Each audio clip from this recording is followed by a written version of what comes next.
There's been a disturbance in the force among Asukas since the Tekken Talk, and it's been bugging me.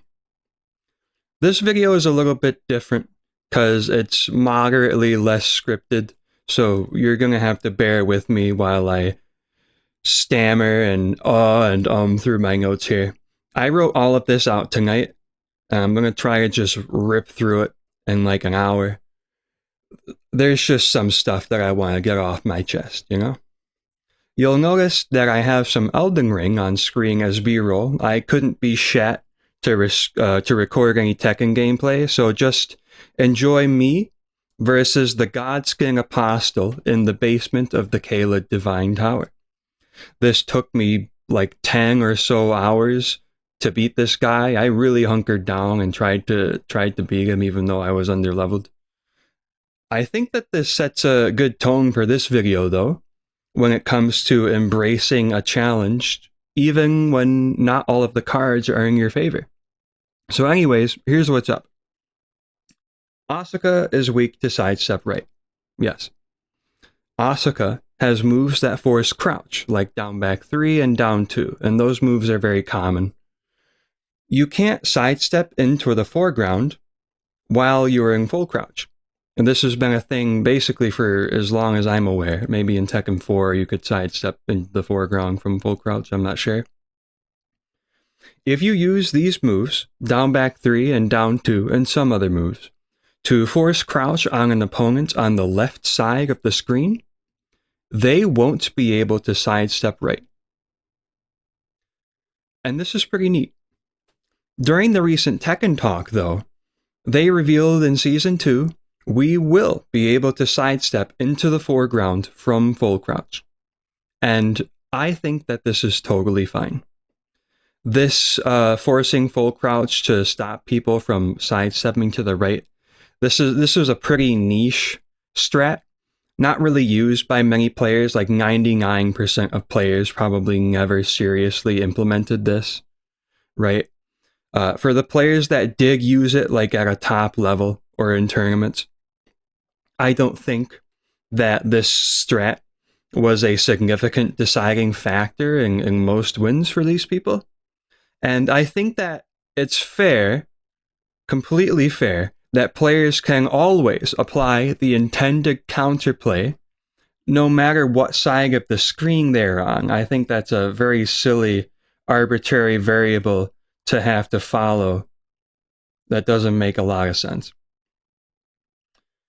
But I've been very taken aback by the oddly negative and defeatist response towards something that I think is really not that big of a deal, especially in the context of a change like this that's so universally positive.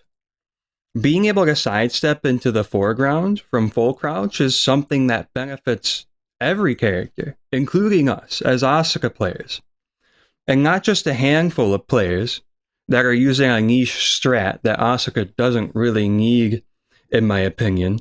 This is going to be useful for people at all levels of play. It'll open up offense and defense for everyone. And as far as Asuka goes, I think that this change will also improve our tracking utility, because it means that we will be able to sidestep in both directions from full crouch down forward 2 on hit. Setting up sidestep with that, I think that's going to make her full crouch way stronger. I think it's going to make it way more useful and practical for pressure. So it's really disappointing to see this response to this particular change, specifically because people have only really been fixating on the negatives of this change. And I haven't really at all seen people talking about the ways that we could benefit from being able to sidestep into the foreground from full crouch, or the ways that we could work around the fact that this is now something the other player can do. There's this weird thought-terminating hysteria where we forget that we can do things like, for example, use homing moves, or use some of the tools that Asuka has that do track to her left, like back 3 and upward 3 and 1+4. use full crouch game to disincentivize sidestepping with full crouch down forward 2 because it's practically a homing move, right? Or do the big boy thing and anticipate sidesteps and delay your attacks so that they align with an opponent's movement. This is all shit that Tekken players are normally expected to do. Yes, Asuka has a shortage of moves that track to her left, but that doesn't mean that we have no tools to deal with sidestep right. As players, it's our responsibility, in my opinion, to buckle up and use the tools that we have to solve the problem at hand. It might be hard to read a sidestep or know when to commit to a homing move, but to complain as if Asuka has no way to deal with sidesteps other than to only use full crouch down forward 2 over and over and over forever and snake edge is ridiculous and unjustified. I feel like Asuka players are increasingly just complaining about balance. I get that this game is hard, and a lot of characters are way more robust and well-rounded than Asuka is. So a lot of us are jaded, and some of us feel like our hard work maybe isn't being rewarded. But I feel like people don't really seem to believe in this character anymore. If losing this force crouch gimmick is such a devastating blow to her viability that people are getting genuinely worked up and upset about it. This is silly to me because I still genuinely believe that Asuka is in a good place and has a lot of potential, thanks in no small part to the non-stop buffs that Asuka has gotten since launch, which touch up her existing tools and loosen up their restrictions so that skilled players can leverage them to help cover Asuka's weaknesses. And not to mention that this change to sidesteps in particular will probably improve Asuka's tracking indirectly, since it'll incentivize more full crouch game. Mainly, I genuinely believe that Asuka has everything she needs to win as is, and dooming over that specific change from the Tekken Talk is silly. Anyways, I was trying to talk some sense into some of the folks in the Asuka Discord, but I got fed up because I feel like people in there weren't really taking me very seriously, so that's why I want to put all of my thoughts out in a YouTube video instead. This isn't really about the individual changes for me at the end of the day. For me, it's about this negative and unproductive patch-mongering mentality that I'm honestly starting to get really sick of. So instead, I want to explain where I'm coming from to hopefully maybe try to put some people at ease who are on edge about the future of Asuka in Tekken 8, or give a fresh perspective that you guys can view this game with. I want to explain why I feel the way I do about Asuka and why I'm so optimistic when it comes to her balance. I'll start by sharing my story with a little game called Spelunky 2. Splatoon 3. If you have no idea what Splatoon 3 is, it's a tactical third-person shooter. I won't get into any details about how the game plays because it's not really important. Basically, the game is incredibly novel and addicting to play. Splatoon could be the biggest competitive shooter in the world. I'm convinced of this. It's that fucking cool and fun and addicting to play. However, Nintendo hates competition, and they hate their fans. When Splatoon came out in 2022, it was balanced like shit, and it's still balanced like shit. The maps were also designed like shit when it came out, and the maps are still designed like shit today. The game has about 143 weapon kits, and this fucking blew my mind when I looked this up to confirm, because I thought that it was more like 60. Of these weapon kits, maybe like 10 or 20 of them are any good, and all of the rest of them are completely unplayable. These off-meta weapons are dog shit to the point of being impossible to have any fun with, because they just have absolutely no strategic value. Weapon kits in Splatoon are a combination of a main weapon and a sub-weapon and a special. The sub-weapons in Splatoon are like grenades and shit, and the specials are like your ults. There are 14 different sub-weapons in this game, so weapon kits will have like a main weapon and some combination of a sub-weapon and something else. One of these 14 sub-weapons, right? And if a weapon kit has one of the shit ones, then that weapon kit is forgotten forever. Almost half of the sub-weapons are shit and useful for nothing. If a weapon kit has one of these subs, it may as well not have one at all. The same goes for the special weapons. Special weapons are important for turning the tide of battle. There are 19 special weapons, and about a third of them are shit. A weapon with a shit special is completely worthless. Splatoon 3's maps on release were designed mainly to be sniper hallways, with massive amounts of wide open space and almost no cover or mobility aside from picking a god to pray to and swimming cock first through gunfire. The competitive aspect of Splatoon 3 cycles from one oppressive meta to another. There's virtually no deviation from the meta, which at any time revolves around only 5 or so weapon kits and specials. If you're on a team that doesn't have one of these meta weapon kits, and the other team does, God help you, whichever one you decide to pray to.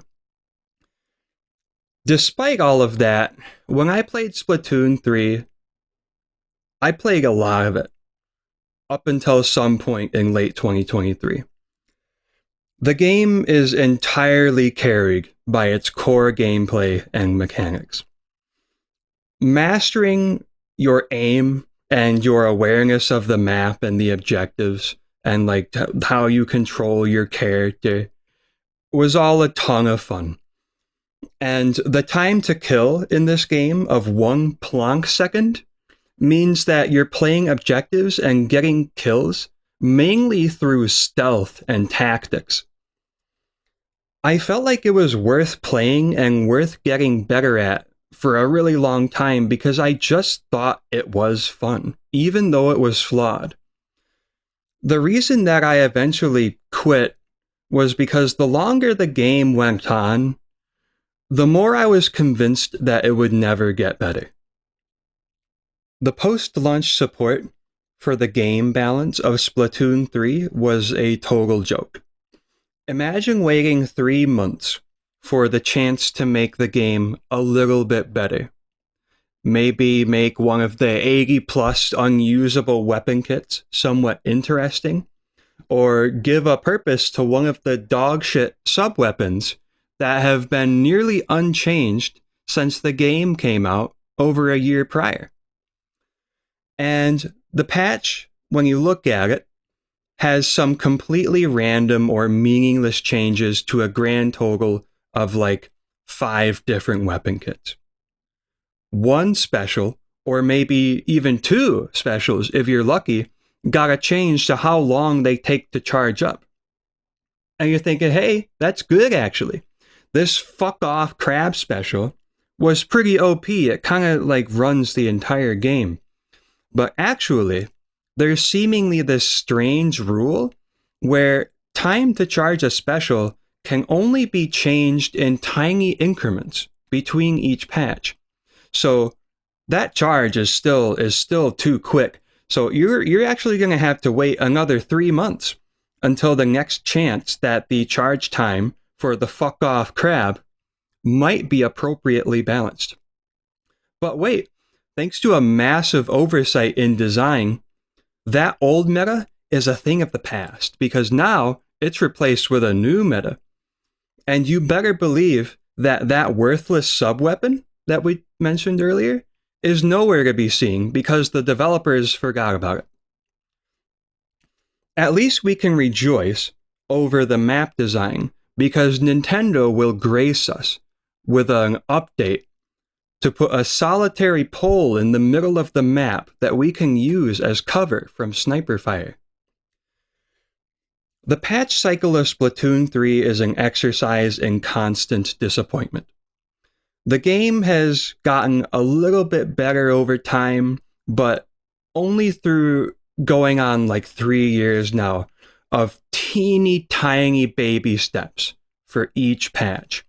Only adjusting things just a little bit, not too much to actually change anything, and leaving large swaths of content completely untouched and forgotten forever.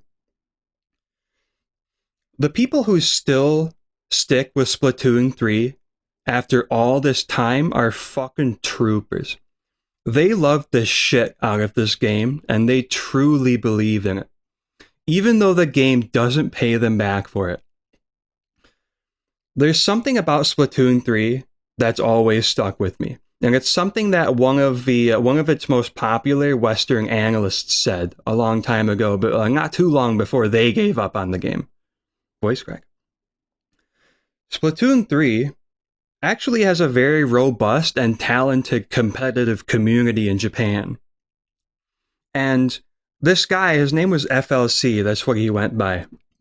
I think he said something like this about the mentality of the Japanese Splatoon players, and maybe like why we don't really hear much about Japanese players kicking up much of a stink about balance in Splatoon 3. Basically, the Japanese players are focused on playing the game as it is. So, whatever the game is, if most of the weapons suck, if most of the stages suck, if the meta isn't great, well, that's the way that the game is. If they want to keep playing the game, and they want to get better at it, that means sucking it up and playing the game that they're holding in their hands at that moment. It's not like Nintendo is going to fix their shit. The Japanese players will buckle down and play the game on its terms. And that's how they enjoy it. And it's how, against all odds, these Japanese players manage to nudge its meta in new directions that constantly surprise the Western player base. Here's what I want to illustrate by sharing all of this shit about a baby game on the Nintendo Switch.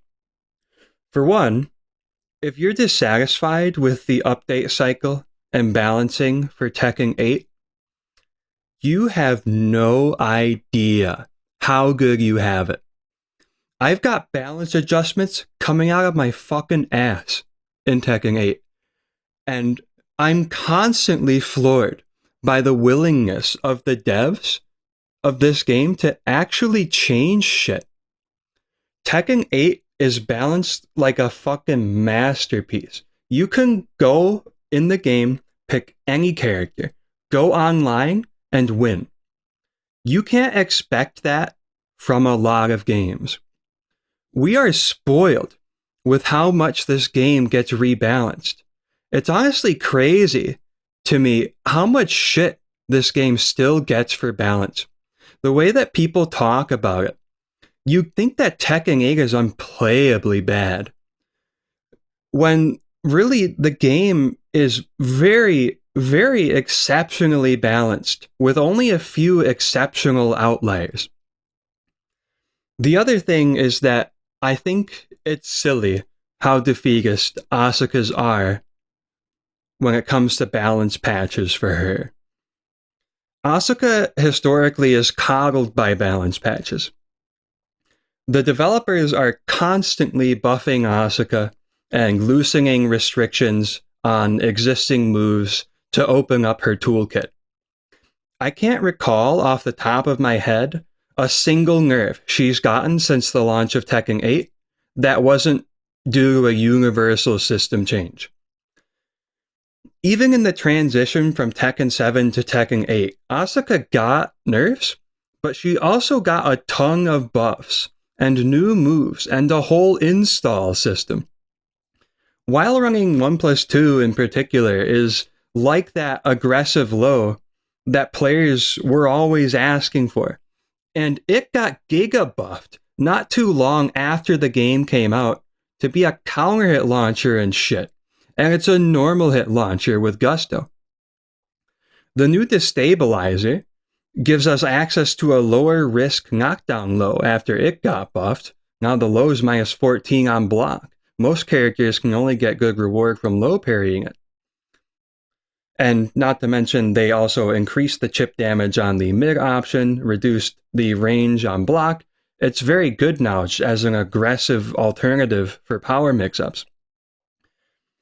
Asuka also has a budget demon paw now with the buffed safe on block forward 2. And this is something that Asuka wouldn't normally have, since she's not really known for that kind of space control with demon paws and shit, but she has it. Down forward 3 got a hitbox buff that a lot of people kind of glossed over. They didn't really realize it happened. Only the Asuka players really know. This made this move her strongest grounded hitting mid ever.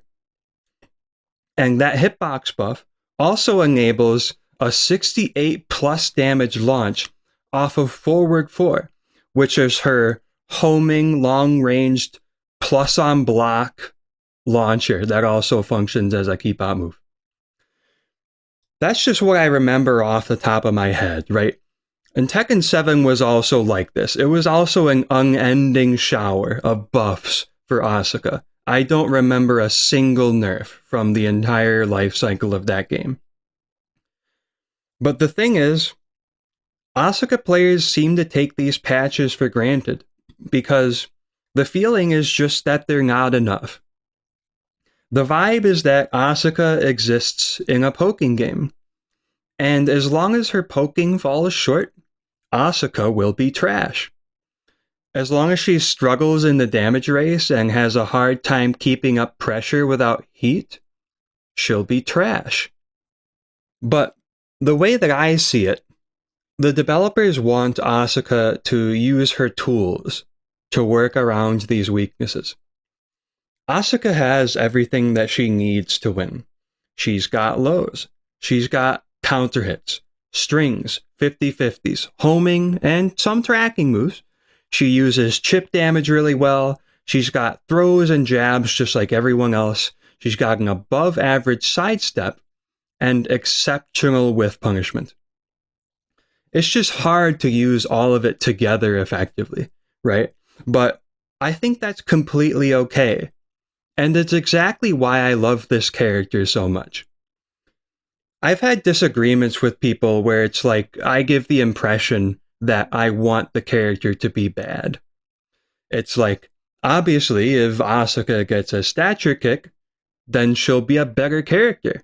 So what, Alcrats? Why don't you want that? Do you want Asuka to suck and be trash tier forever? But it's obviously not that. For me, it's that idea of playing the game that we're holding in our hands right now. I've developed this sort of utilitarian view of Tekken, where bitching about balance is probably the least possible productive way to improve in this game and have fun. If I boil down my options, they are to bitch, or to pick a different character, or to just figure it out. If I rely entirely on balance to dictate my future success in this game, then I'm only ever going to have success if the next patch gives it to me, right? And not only do I not want that, but I'm not going to get the patch that makes Asuka the perfect character. What helps, though, is, like I said, Asuka already has all of the tools that she needs, so I have every reason to buckle up, sit down, and figure it out. I've got no reason to bitch about balance. I don't want patches to fix these problems for me. I know that Asuka can already succeed given enough time and fundamental skill, and I think that that is beautiful. That challenge and the opportunity to discover that success with hard work are the things that I don't want to change. The thing with Asuka for me is that I absolutely adore that she is a flawed character. I don't play Asuka because I want her to be a better character, right? Like, that doesn't make much sense. I love Asuka because I love the challenge of playing her. I love that I have to ask questions about how to overcome her weaknesses. I wake up giddy every day to theory craft how I can leverage Asuka's strengths to compensate and work around her weaknesses. With Asuka, we have a character in our hands that has never been solved. And this is in a game where you have characters that have been solved since months after release, boring the shit out of their players, and other characters that are solved by virtue of being boring as shit by default, like Leroy or Shaheen. But we have the rare gift and the opportunity to solve the problem that's presented to us with Asuka as a character. We have all of the tools to do it too. It'll just take time and dedication and ingenuity. What I don't want for Asuka's story in Tekken 8 is to be something like this. For months, or even years, the Asuka community toils and flounders with their defensive counterplay character in an aggressive poking game. Through rain, sleet, and snow, they barely muster wins by relying on their trusty snake edge, Asuka's only move that tracks sidestep right. But eventually, through their dedication, enough Asuka players bitched for long enough that the developers finally removed her major weaknesses in a patch. And that is how Asuka Kazama finally placed in top 8 at EVO. I'm being a little bit sassy, but I think you get the picture. That shit is depressing to me. I love this character. Nothing makes me sadder than thinking that she would only ever succeed because a patch solved her problems for us. I don't want Asuka to get top 8 at EVO because she got a buff that rounds out her rough edges. I want to see that happen through the dedication and creativity of her player base and our belief in the character. I think a really inspiring example to look at here is Donkey Kong from Super Smash Bros. Melee. There's a video on YouTube by a creator named Woostoons called The Donkey Kong Renaissance. It's a documentary that talks about how Donkey Kong, once upon a time, was a low tier. I don't remember all of the details, but if I remember correctly, DK is a really good Punisher, and he can survive for a really long time between stocks because he's a heavyweight. He's hard to throw around. But he's slow, and he can't really play neutral. Like, he doesn't have the speed or the tools for it. And he entirely relies on finding those punishes, basically, as a result. And some grabs, too. He has some nice grab gimmicks. But that's hard for him, right? The post-launch support for Super Smash Bros. Melee dried up a while ago, so players can't exactly expect a patch from Nintendo to buff DK and bring him up to speed. So, the DK they have is the DK they've got, and he sucks.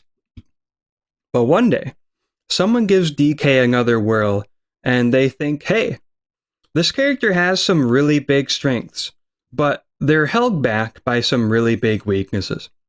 But what if I tried to make him work anyways? And so a bunch of ape-loving chads got together to pool their intellect. They took a look at his they took a look at his strengths and weaknesses, right? They dissected the character. They thought long and hard about how to leverage DK's strengths to compensate for those weaknesses. And through blood, sweat, and tears, and years of effort, dedication, and ingenuity, These fuckers figured out how to make DK good without any help from Nintendo. DK isn't a top tier, but he's more than good enough to compete at a top level in tournaments, which is so much more than anyone ever expected of this character a couple decades ago. Melee players like to joke that DK is like Melee's first DLC character, since he rose from obscurity, basically, to become tournament viable. And that's fucking sick, right? Because it was 100% due to the honest hard work of Donkey Kong's players.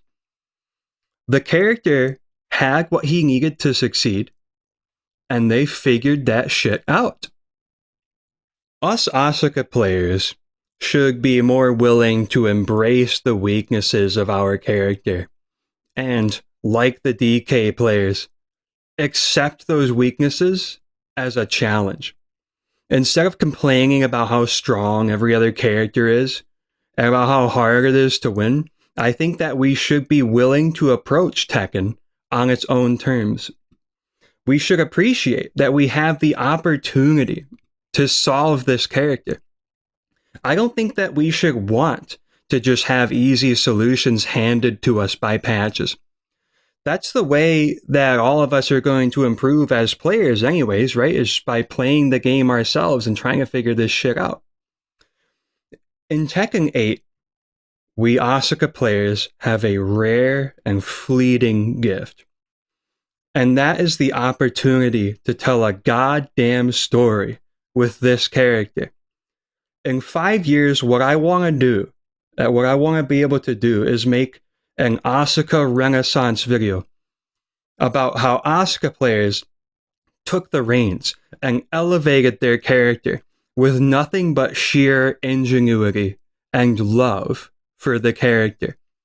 I want to see an Asuka get to top 8 in the Tekken World Tour because the community put their plushies together like we're summoning fucking Captain Planet and transformed a flawed character into a winner through hard fucking work. Only Asuka can do this. Dragunov isn't going to be doing this shit. Not Dragunov. Only Asukas have the opportunity to tell this kind of a story with this character. This is why I love this character and why I'm so invested and positive about Asuka's future. This is something that comes around once in a lifetime, this kind of shit. I've been with this character since the first day I booted up Tekken 7. And I've always wanted to see her on the big stage, showing people what this character can do when someone is piloting her who knows their shit. I want to see her on that big stage just as she is. Not as a Dragunov flavored Asuka after she steals his fucking sneak 4, or a Kazuya centered Asuka when she gets a stature kick and a +1 on block jab, but as the Asuka Kazama that has always kind of sucked on offense. I genuinely believe that she has it in her. What I'm saying is that Asuka can become Monkey.